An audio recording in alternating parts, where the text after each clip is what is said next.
GTA 6 will not drop until they've been able to guarantee that there will be no cash exploits. It's as simple as that. There will be a hyperinflated economy where cars and weapons will cost millions because that is what we have been conditioned to accept.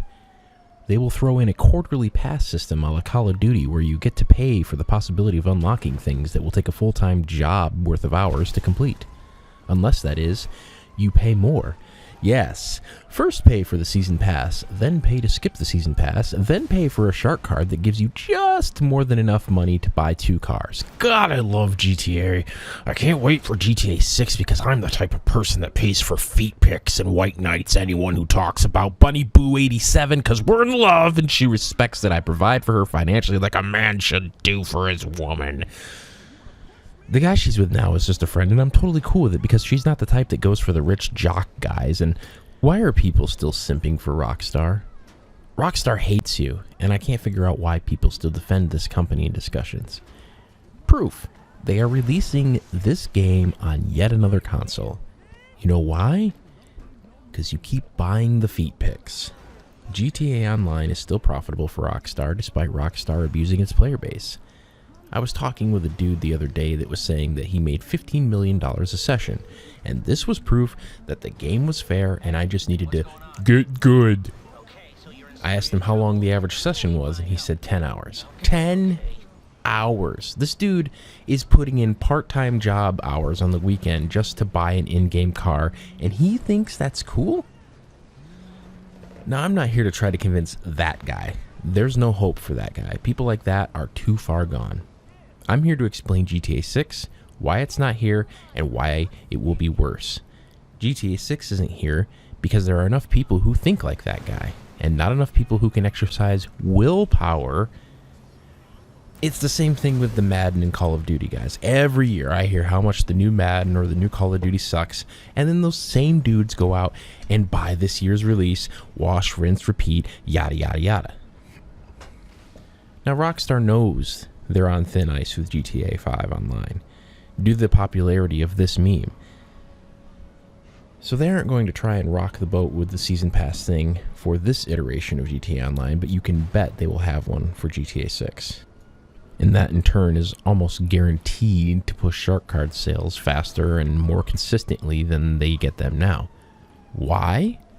Well, there is a phenomenon that game manufacturers are very aware of. It's called fear of missing out, or FOMO for short. Game devs know that if they put out a new game, you will think that the people who buy said new game are the ones that are going to get ahead. They're going to get the unlocks. They're going to be able to exploit that gun that needs a patch. Before they patch it, they're going to have more overall than you. And so you buy into it, and you get the same crap every year. How does this pertain to GTA though? Well, shark cards are FOMO.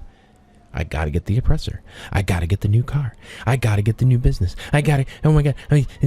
FOMO isn't going to work on the guys that are willing to grind out a 10-hour session though. But it does work on the average gamer who has a life. Why?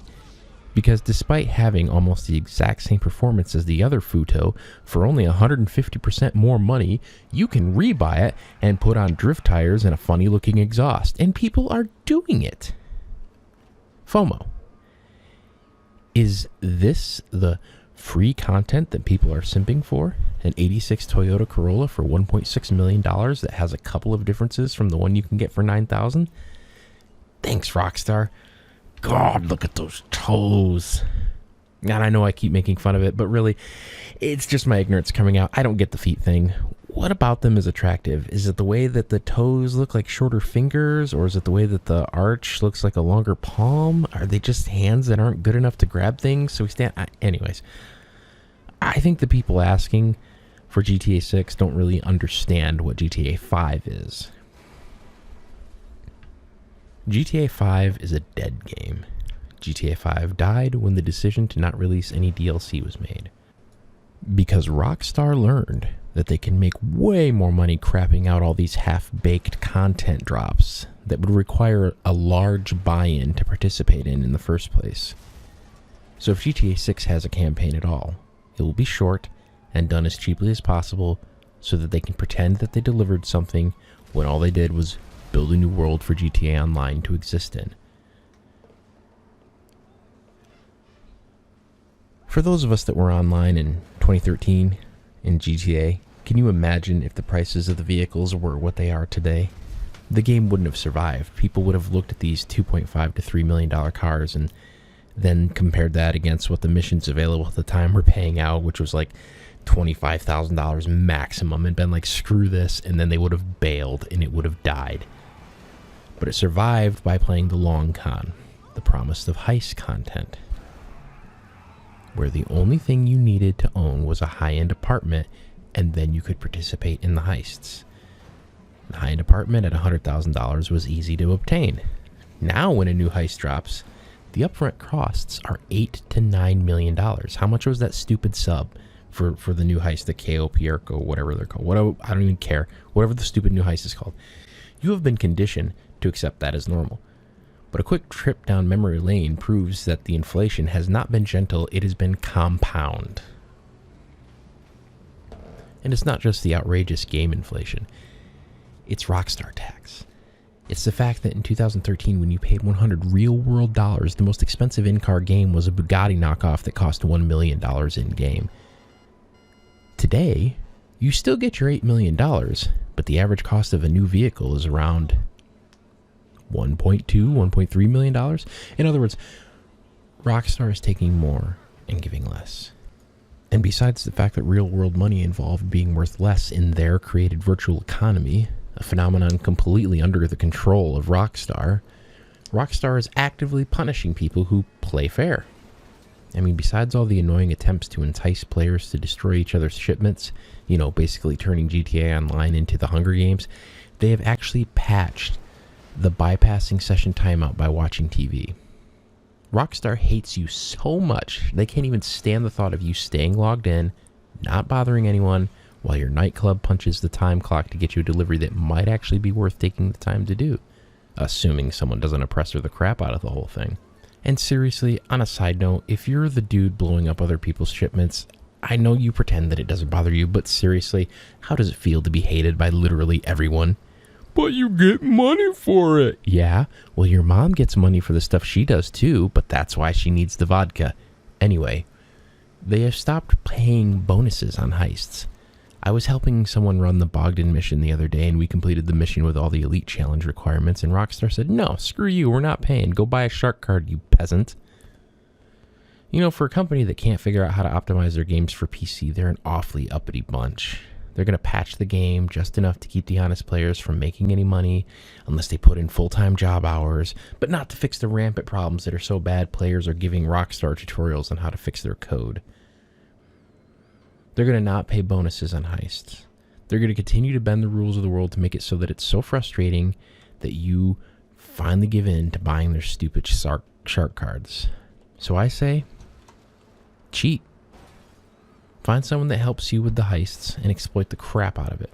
Rockstar has so little respect for you that they're going to try to pick your pockets with yet another iteration of this game on another console. So this time, make them lose money on it. No more shark cards. Run the Doomsday exploits until you have billions, and if they ban you, oh well. And if you can't stay away after a ban because you're apparently a sad person and for some reason a 10-year-old game just has to be played now, remember, it's cheaper to buy a modded account than it is to buy shark cards. But this only pertains to you if you have the businesses in the first place. If you're such a worthless plebe that you haven't bought one of the businesses yet, Rockstar will in-game advertise to you until you go insane. How dare you log into our game with the intent of just running around and having fun? You must now face the sentence of the thing that everyone hated in GTA 4. Nico, it's your cousin. You want to buy a nightclub? And this is what people are asking for when they say release GTA 6. They don't know it. They think they're asking for the early, simpler days of GTA Online, but there's no going back. Rockstar has gotten used to a certain amount of tribute from its faithful, and it took them years to get to this point. They are not going to give it back. GTA 6 will be the most enticing MMO ever released. It will be graphically amazing, entertaining AI interactions, a rich, full sandbox that will do its best to make you lose track of time. It will be a chance to realize everyone's dream of living the high life in whatever city they choose, probably Liberty City, because that presents an area large enough to really make people feel the difference between a player that buys shark cards living the high-rise Manhattan area versus some casual who tries to play free, grinding out an 80-hour game session in Queens with a hot dog vendor business, and all it costs is real-world money, and you'll get your Fifth Avenue address and the right to blow up other players who aren't paying for shark cards. GTA 6 will be the culmination of everything the gaming industry has learned, from free-to-play, mobile, season pass, and dopamine-influencing mechanics. It will be a masterclass in mental slavery, where the slaves will continue to pay their real-world money to escape into a fantasy world that only asks of them to work as many hours or more as they do in the real world. But here in the virtual world, success is guaranteed. For your 40 hours in the real world, you probably won't get noticed, you probably won't get promoted, and if you try a life of crime without being an elected official, you will go to prison. But here in GTA Online, you have it all. Here you have the house, you have the car, you have the money, and you have the life. And all it will cost you is either your real world money or your time.